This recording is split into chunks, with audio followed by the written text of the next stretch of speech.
5월 31일 뚝딱이 주식입니다. 5월장에 대한 기대도 있었지만은 결국 끝나고 보니까 이번 5월장도 기대에 미치지 못하는 그러한 장이었네요. 자, 미국 증시에서는 다우지수가 또 빠졌죠. 다우지수 같은 경우는 20일 이동평균선 또는 60일 이동평균선을 지지를 해주는 게 좋다라고 했는데 이거를 그대로 하향하면서 다이렉트로 빠지는 그러한 지수의 흐름을 나타내고 있습니다. 자, PC 발표 이후의 흐름이 이제 중요한데 이 PC 발표 이후의 흐름이 바로 요 4월 저점이죠. 요 초록색 선 여기를 지지하면서 등락을 주는가를 봐야 됩니다. 요 초록색 선으로 접근하면은 단기 이격 과다가 돼요. 거기에 따른 기술적 반등이 또 나올 수가 있거든요. 이러한 구간에서 요 4월 저점을 지지하면서 등락을 주는가를 확인해야 돼요. 4월 저점을 지지하면서 등락을 줘야만 등락 이후에 다시 위로 올라갈 수 있는 그러한 패턴을 만들 수 있기 때문입니다. 바로 이게 중요하고요. 나스닥 지수 같은 경우는 이제 엔비디아 주가 등락에 그대로 연동되고 있기 때문에 엔비디아의 주가 등락을 보면서 체크해야 되는데 엔비디아 같은 경우는 이번에 주가가 올라가는 과정에서 두 번의 이러한 상승 갭을 만든 모습을 확인할 수가 있습니다. 자, 이 간밤의 눌림이 5일 이동평균선을 지지한다면은 뭐 한번 눌리고 다시 또 대반등으로 올라갈 수 있겠지만 만약에 추가 조정을 보인다면은 이 맨 위에 있는 갭을 메우는 그러한 흐름의 성격이 될 수가 있겠죠. 그래서 5일 이동평균선에 대한 지지 여부 그리고 아래쪽으로는 이제 갭에 대한 어떤 기준을 갖고 우리가 갭 메우기에 대한 기준을 갖고 체크를 후속 흐름을 해야 되는데 요 과정을 그대로 이제 나스닥 지수도 연계해 가지고 우리가 살펴봐야 되겠죠. 오늘 한국 증시는 상승 시도가 있었어요. 그러나 장 후반, 장 막판 및 종가권으로 변동성이 있었습니다. 바로 MSCI 리밸런싱 영향입니다. 자, MSCI 지수는 이러한 모건 스탠리 캐피탈 인터내셔널 이런 여기에서 이제 작성해서 발표하는 세계 주가 지수를 말하는데요. MSCI 지수는 이제 선진국 지수하고 신흥국 지수로 나눠집니다. 뭐 아시다시피 한국은 선진국 지수에 아직 편입되지 못하면서 신흥국 지수에 포함되어 있죠. MSCI 지수를 추종하는 전 세계 펀드 규모가요 14조 달러입니다. 약 1경 7천조 원 엄청나죠.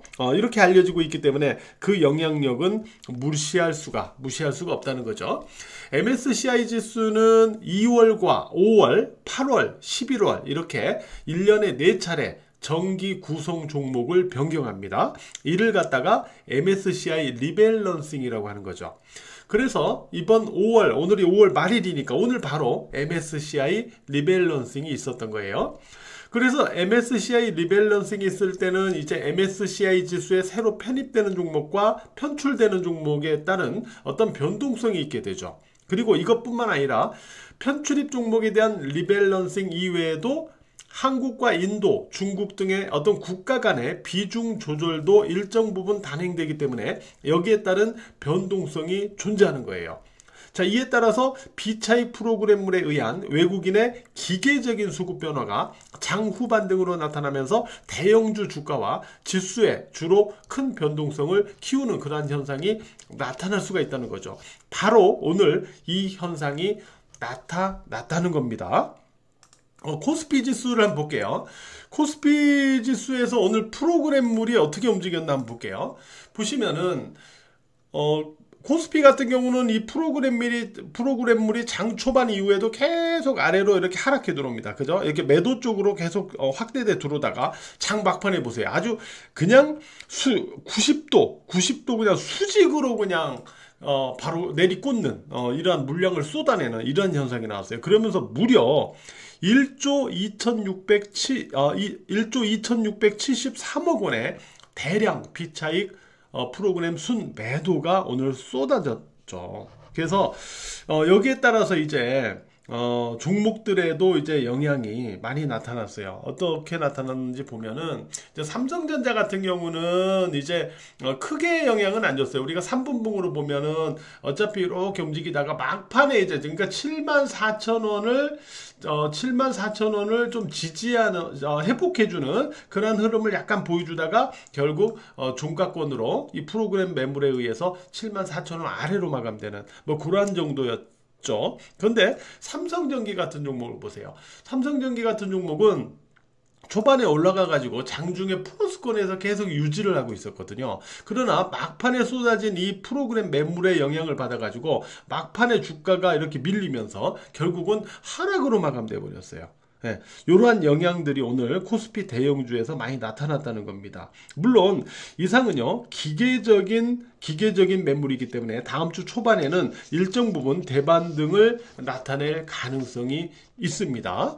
자, 근데 오늘 코스닥 같은 경우를 보세요. 코스닥은 비차익 프로그램물이 거꾸로 오늘 막판으로 위로 이렇게 올라가면서 매수로 들어오는, 뭐 크게 들어오지는 않았지만 매수로 들어오는 그런 모습이 있었죠. 그래서 이 모습에 따라서 이제 코스닥에서는 이제 에코프로 같은 종목, 에코프로 같은 종목은 분봉을 보시면은 오히려 역으로 장 막판에 이렇게 주가가 급반등하는 이러한 모습을 보여줬죠. 이게 바로 이 비차익 프로그램 매물의 영향이고, 이게 바로 MSCI 리밸런싱 영향이었다라고 보시면 되겠습니다. 그래서 오늘의 MSCI 리밸런싱 영향은 일시적인 것이기 때문에 다음 주 초반에는 오늘 장 막판의 기계적인 흐름에 대한 반대 흐름이 일정 부분 있을 수 있다는 점을 염두를 해 보시기 바랍니다.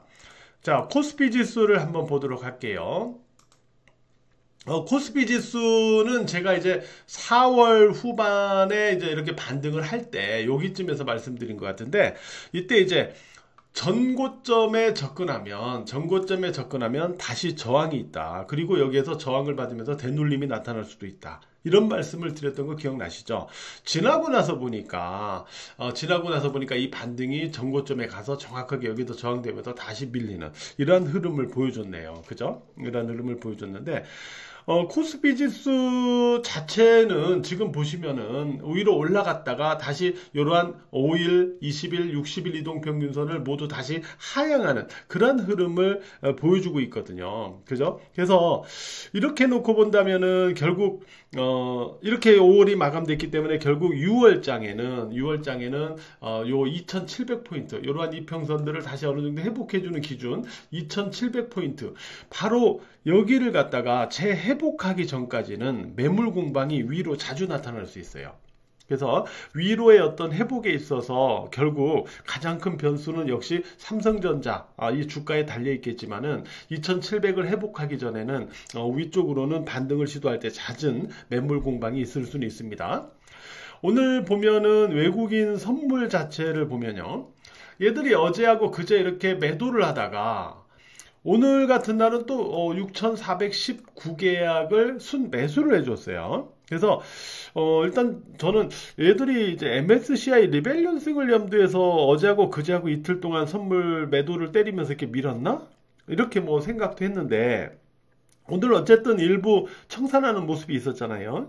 자, 이거는 결국 아까 제가 MSCI 리밸런싱 여파 이후에 월요일에 일정 부분 대반등 가능성이 있을 수 있다 이런 얘기했잖아요. 인위적인 하락이었기 때문에, 일시적인 하락이었기 때문에 외국인의 선물 역시도 약간 이거를 염두에 갖고 미리 오늘 이렇게 매수 쪽으로 좀 취해준 모습이 있지 않나 이런 생각도 좀 해봅니다. 반면에 이제 코스닥 지수를 볼게요. 코스닥 지수는 아시다시피 4월에도 조정을 보였고 5월에도 조정을 보였어요. 그죠? 근데 지난번에 역시 말씀드렸지만은 이 4월 조정과 이 5월 조정은 성격이 좀 다르다 이런 말씀드렸던 거 기억나시죠? 이거는 그냥 조정 파동이었다면 이번에 이 5월의 조정은 쌍바닥을 만드는 조정일 가능성이 있다라고 했거든요. 쌍바닥을 만드는 조정일 가능성이 있다면 결국 보시면은 어느 정도 이제 쌍바닥권에 왔다 이렇게 볼 수 있는 거죠. 그죠? 그래서 이거를 염두한다면은 6월장은 개인적인 생각으로는 코스피 지수보다는 코스닥 지수가 상대적으로 선방하거나 우위를 보이는 그러한 구간이 될 가능성이 높지 않나 이렇게 생각을 해보고 있습니다. 제가 지난번에 NC소프트에 대해서 말씀드렸던 거 기억나세요? NC소프트 주가가 이렇게 올라가 있을 때 얘는 외바닥으로 올라간 거기 때문에 이렇게 올라가도 여기에서 그대로 치고 못 올라간다. 다시 한번 빠져가지고 되돌려가지고 쌍바닥을 만들고 그리고 나서 올라갈 때가 진짜 잘 시원하게 올라갈 수가 있다. 이런 얘기했던 거 기억나세요 혹시? 네. 바로 다시 되돌리는 모습 확인되죠. 코스닥 지수가 마찬가지예요. 코스닥 지수도 그런 성격에서 외바닥에서 올라가다가 지금 쌍바닥을 만드는 형태거든요. 그래서 만약에 6월에 이제 코스닥 지수가 상대적으로 선방하면서 위로 올라간다면 오히려 코스닥 시장이 코스피보다는 6월에는 좀 기회가 많을 가능성이 있다. 이렇게 생각을 해보고 있습니다. 오늘 특징주 점검 등은요 6월 2일 일요일 방송에서 말씀드릴게요. 내일 모레 PC 결과도 일요일 방송에서 같이 살펴보도록 하겠습니다. 자, 이번 주 한 주도 매매하시느라고 고생 많으셨고요. 내일 토요일은 똑딱이 방송 없고요. 일요일에 똑딱이 방송에서 다시 뵙도록 하겠습니다.